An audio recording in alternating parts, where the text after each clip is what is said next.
Hey, what's up, everybody? BDL44 coming at you with another video. All right, so if you're a Laker fan, I have some really good news. If you're a Grizzlies fan, I have some horrible news. Ja Morant is suspended for 2 games, one of them being a Clipper game, the other being the Laker game.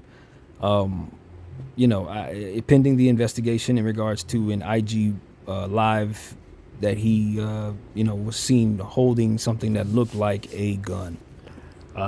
Some say that it's a lighter. I don't know what it was. I don't know what context or whatever, but I have seen the footage. I made a therapy session addressing Ja Morant earlier today that I encourage everybody to watch. But that's really all I'm going to say in regards to that. I just now understand that that's going to be an advantage for my team because we don't have to deal with him. And he was a huge problem for us a couple games ago. He was kicking our butts, 39 points, 10 rebounds, 10 assists. And so the angle I want to kind of approach this is saying we got a lifeline here, Laker fans. That's where my head is. I don't know. As far as other stuff, like I said, check the therapy session out. But for this, we're in a good spot. We did not need him playing. No. He's going to remove all that production from the floor and let them deal with continuity issues, trying to figure out how they're going to deal with the defenses coming at them a different way when we attack them properly, hopefully, as our coach should put the right people on the floor. For which we talked a lot about, and I don't want to go over again. Now, as far as the Clippers, they on a 5-game losing streak, so this is a phenomenal situation for them. They needed Ja Morant also to not bring production to the floor, but most importantly, they need to figure out what they're going to do with their roster because they have even more continuity issues than we are. And I don't know. Maybe I could talk a little bit about the Clippers, I guess. I mean, I didn't have any intentions of really going in on any specific team, but I didn't want to get into Ja Morant and what I think right now because that'll be a 40-minute conversation. But honestly, I just want to see what the Lakers and the Clippers are going to do and what Memphis, of course, is going to do over the next 2 games as they deal with this Ja Morant situation. I'm also wondering if there'll be more suspensions coming forward as the investigation unfolds. I think that could actually be possible. Laker fans, Clipper fans, y'all got a breath of fresh air with that little situation there. Let's see if you're going to capitalize. Both of y'all been losing games that you definitely should not be losing. And so both of us have an opportunity to fall out of the playoffs if we continue to lose. And that could be really, really funny for a lot of teams, given the fact that we both do not have our own picks. So in a Wembanyama situation, nobody sees that as a possibility, but it's possible once you start falling down into that range. Anything can happen when those ping pong balls start to flopping around. We've seen strange things happen over the years where teams that weren't even in a position to get the first overall pick land that first overall spot. And I'm telling you, the Pelicans, if we miss the playoffs, are in that realm. I don't know who owns the Clippers pick, but I'm pretty sure it ain't the damn Clippers. So be careful, everybody. Probably OKC. Likely OKC, since they hoarded everybody else's picks and they did have the Paul George trade there. So I don't think both teams will fall out of the playoff hunt. I think the Clippers have a good chance of falling out, though. I don't know that their situation is salvageable. I think they may have ruined their roster by doing what they've done. And I think Paul George is facing father time right before our very eyes. So I don't know if that's going to be, something that I don't know if I'm right about that. But nevertheless, the Clippers are in a little trouble, and they need a team that doesn't have their best player being forced to adjust to that situation with them being the first game for that to be the case to come around. If anybody's following what I'm saying, that's the perfect scenario for the Clippers to try to break their 5-game losing streak against a Memphis Grizzlies team that's going to have to find a way to play without Ja. Now I got to kind of preface this by saying they play without Ja a lot because Ja be hurt. Let's just be real. He's missed a lot of time, a lot of other time. So what I would tell the 2 LA teams is prepare for Tyus Jones, because we know when Ja Morant is out, Tyus Jones turns into an all-star. That's just kind of how this goes. So he's going to step forward and he's going to play well. And they got a few other guys on that team as well that should be able to step forward and do good things for them. While Ja is on this 2-game suspension.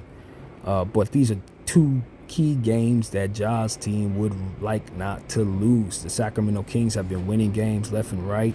They seem like a well-oiled machine with a lot of depth. heading into a very, very serious situation down the stretch of the season at third place. I think they want to move into second place.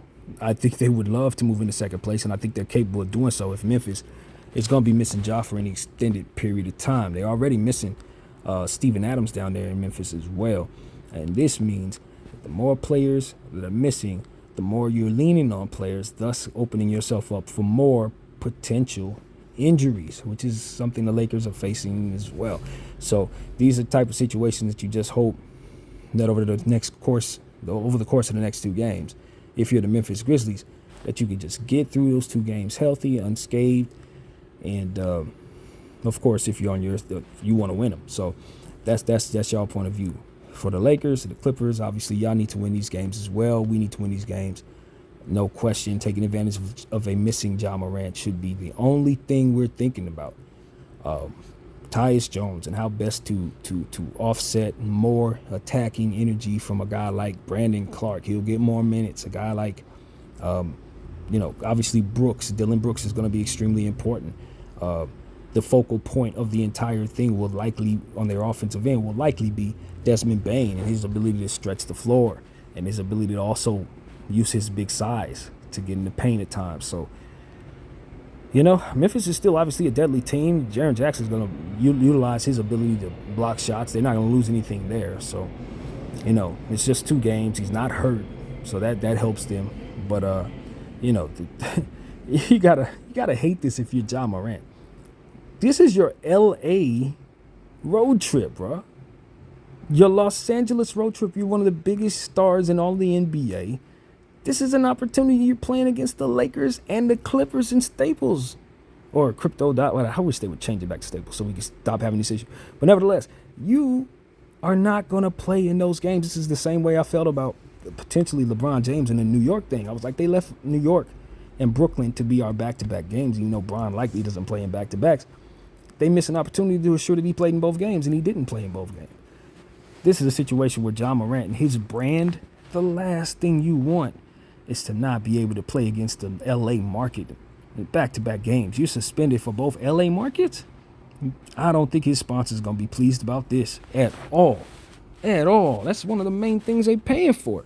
Make sure your butt down there at crypto.com. I don't know, Ja. But anyway, that is the gist of the thought there. I don't know what else to say about it.